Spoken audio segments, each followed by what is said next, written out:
Hello and welcome to Atomic Facepalm. This is Chris, and today's topic, oh boy, controversial one, is Warhammer 40,000 too expensive?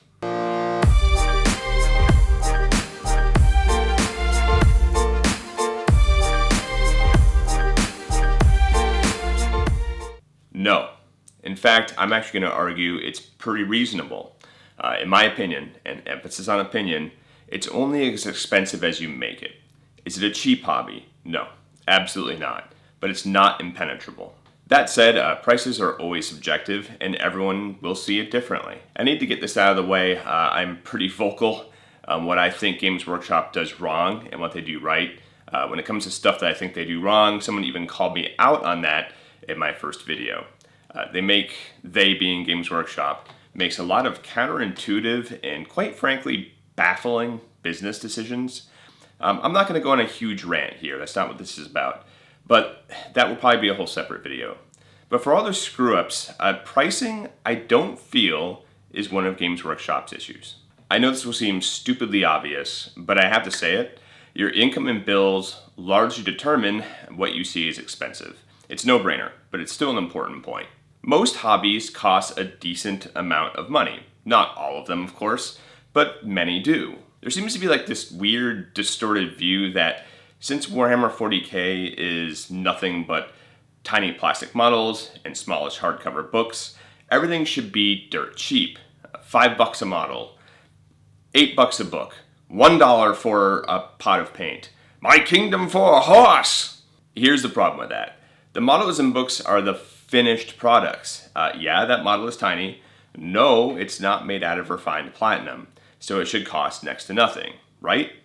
Wrong. See, there's like this very similar logical fallacy that artistic professionals commonly face, like people such as web designers, graphic designers, freelance artists, freelance journalists, commission model painters. Everyone faces this.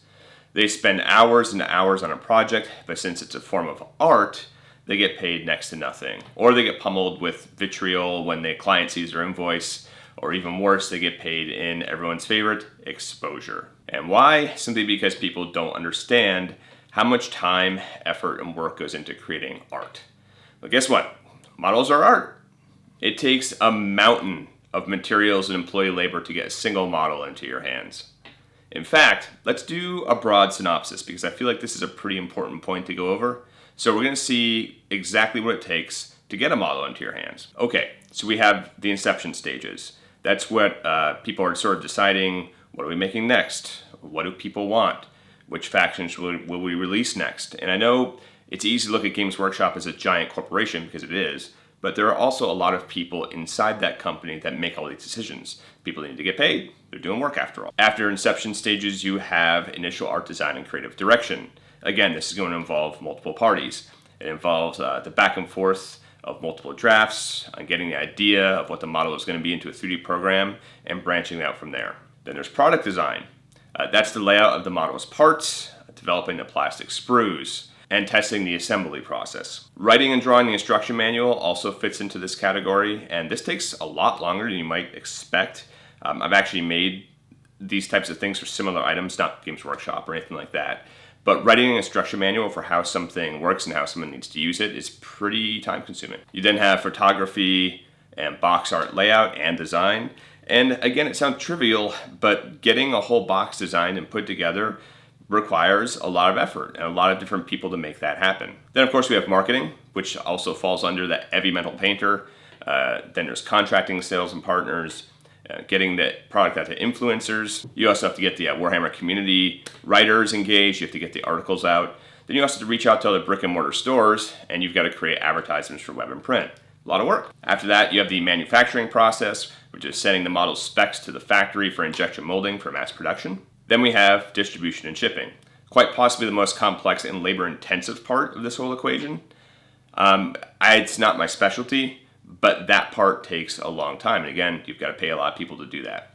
So in my opinion, for all the people that are involved with this process, $60 for a model or two, if you're going into the mid-range area, isn't that bad of a price. Another important angle here, staggering amounts of people buy everything Games Workshop releases to the point of selling them out on pre-orders. This includes add-on books, limited time only releases, and box sets. If the hobby truly was too expensive, let's say it was targeted towards only the very rich, like the 1%, then Games Workshop sales would plummet at the current prices, and they probably would cease to exist as they are now. While Games Workshop stock has fallen, and occasionally by pretty staggering amounts, their models continue to get snatched up by pretty much everyone who complains about how expensive they are. To really add an exclamation mark to that, people are usually the angriest at Games Workshop when their models aren't available to buy.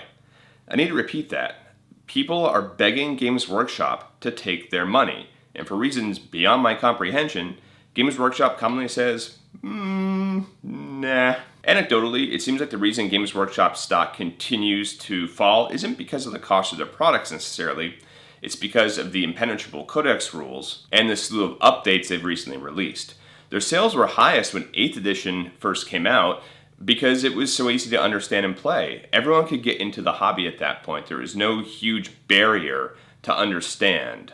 The model prices haven't changed much since then. If you're saying that Warhammer 40,000 is too expensive, I think it's helpful to compare it to other popular hobbies. Hobbies that are probably in line with how much time and effort and money you put into this.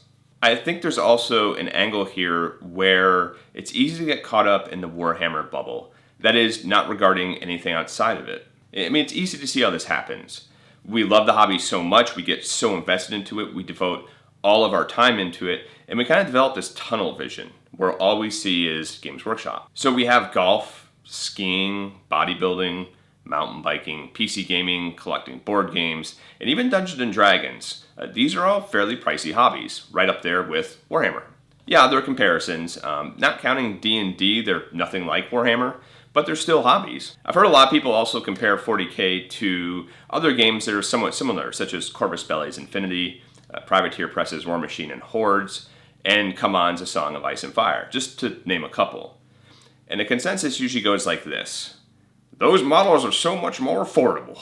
Games Workshop is price gouging. They can learn a thing or seven.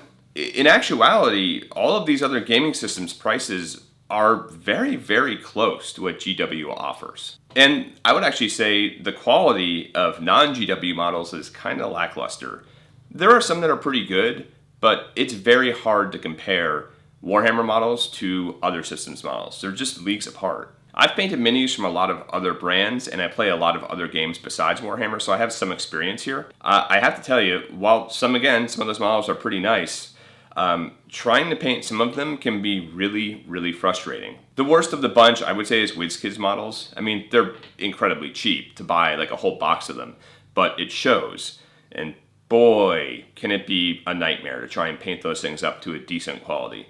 Again, you can do it, and I've put some effort into it. It just takes twice the amount of work. To play devil's advocate a bit here, most other games don't require as many models to get a game going, and that is a very important point.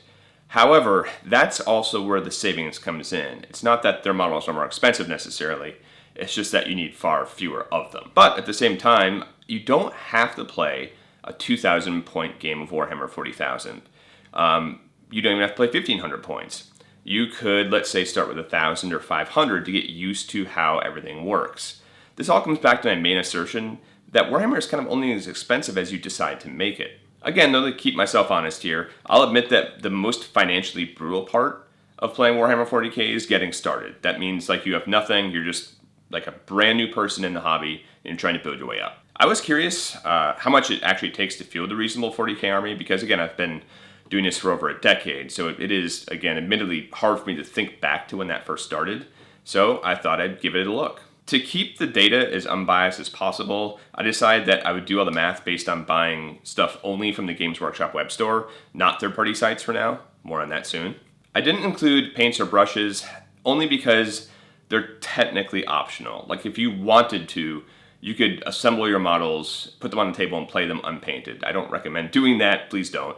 But for that reason, I kept that stuff separate, but I will add on here in a minute how much it costs with that stuff included. I did, though, include things like plastic cutters, glue, things that you need to actually put the models together. I would also argue that model painting is a completely separate hobby, even though it goes hand in hand with playing Warhammer 40,000. There are lots of people who will just paint up their models just really quickly, make them look decent, put them on the table. So if you're someone who's going to invest a lot of time and effort into buying paints and brushes, I think that's kind of a gray area because you're going to spend way more money because you want to explore that side of the hobby too. You have Warhammer and you have the modeling side, and they often coalesce, but they are technically separate hobbies. Bare bones upfront cost to start playing Warhammer 40,000 is $340. That's with Games Workshop's free shipping option selected, mind you. That's pretty reasonable. I mean, it's not cheap. Most modern gaming consoles are more than that. And if you're into PC gaming, for example, you'd be hard-pressed to find a good graphics card at that price, let alone the whole rest of the PC. Okay, anyway, here's the breakdown. You have a tape measure for $10, 12 dice for $13. You have the core rulebook for $70. Then you have your main component, the Combat Patrol box set, which has all your figures and stuff in it. That's usually $150. You need to have the codex for your faction. That's about $50, depending on the faction. You need plastic cutters, and if you're going with Games Workshop, those are $35. And you need plastic glue, and again, if we're going with Games Workshop's brand, that's $8. So the total amount, $341. Now, if you want things like a gaming mat, modeled terrain, paintbrushes, paints, like we talked about earlier, that is going to boost this price admittedly much higher. So I decided to also add that in here too to put more realistic sort of spin on it. For the paints, I chose contrast paints, since those are kind of the most popular and the easiest to use for newcomers. The total price for that will be $800, so significantly more. So what goes into that? Well, here it is. I had 2 sets of Sector Imperialis runes, and those were $90.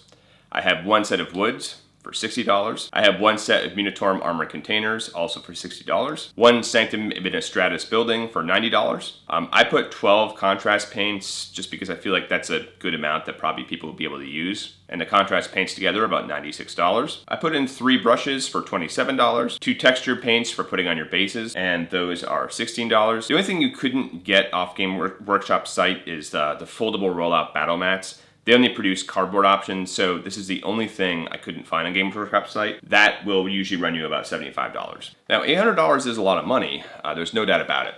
But you don't have to buy all that gear at once. And again, compared to getting started in, say, downhill skiing, is still far less expensive. But Chris, where's the data? Skiing ain't that much.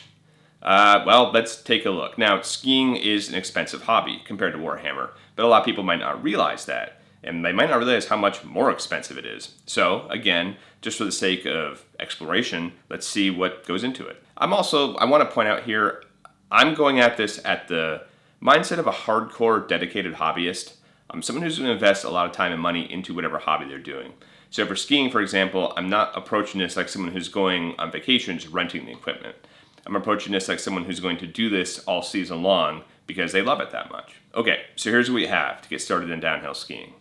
The total price is $1,680 on average. I don't want to go into as much detail here like I just did talking about everything that goes into the Games Workshop hobby, playing Warhammer 40,000. But as you can see on the screen graphic here, you could probably read it and see pretty much how I came to this conclusion. Okay, tangent over. Let's get back to starting up in Warhammer 40,000. Even if you balk at like the very bare bones $340 entry fee, there are lots of ways around that. For example, you could buy Games Workshop items from third-party sites, and this will save you lots and lots of money. Sites such as eBay and Amazon, for example. And don't buy what you don't need. Don't buy multiple armies at once. Start off very, very small. This is the reason, in my opinion, people go broke playing Warhammer 40,000. All too often, and I'm certainly no exception here, we fall victim to buying all the shiny new stuff all at once, only to leave it sealed in boxes for years and years. Again, I am my own worst enemy here. I have done this to extreme measures. My advice? Get a single box of minis, like a Combat Patrol, or even just one box of minis that's not a Combat Patrol. Then paint and assemble those, and then buy another one after that. Resist the urge at all costs to binge. It's easier said than done. And yeah, I don't take my own advice here. You can also start with smaller Warhammer 40,000 games, such as Kill Team and Necromunda. Those systems only need a handful of models, sometimes 6 to 8, around that area. I don't play them personally, but I have seen a lot of people give them very good reviews. And what's awesome about that is when you're done playing those games, or you want to branch out, you can use the same models and start establishing your army from those. You can also use or choose an elite army in 40K that doesn't rely on many models, regardless of how many points you invest in them. Some examples would be the Adeptus Custodes, Grey Knights, Imperial or Chaos Knights, Death Guard, and even Space Marines, depending on kind of what options you choose and how you configure the army. And the big one here, this will be controversial, but you don't have to buy officially licensed Warhammer models. I personally don't advocate this because I love Games Workshop models. I mean, again, despite recognizing they do a lot of things wrong, I love the game, I love their models, I think they're amazing, and I love the lore behind everything. But it's not required. You could go to 3D printing sites, you could just Google Warhammer proxies. There are lots of other places out there. You can even use models from other gaming systems. Games Workshop is not going to come to your house, bash the door down, steal your stuff, and arrest you. I mean, if it was legal to do that, they probably would. This is a pretty quick video. I'm happy to sort of go into this more and more if this proves popular, but I just want to sort of give my overall opinion. Again, it's what it is, just an opinion. But yeah, I think if you follow some of the steps here, you'll find it's not this impenetrably financially destructive hobby everyone says it is. Until next time, good luck, have fun.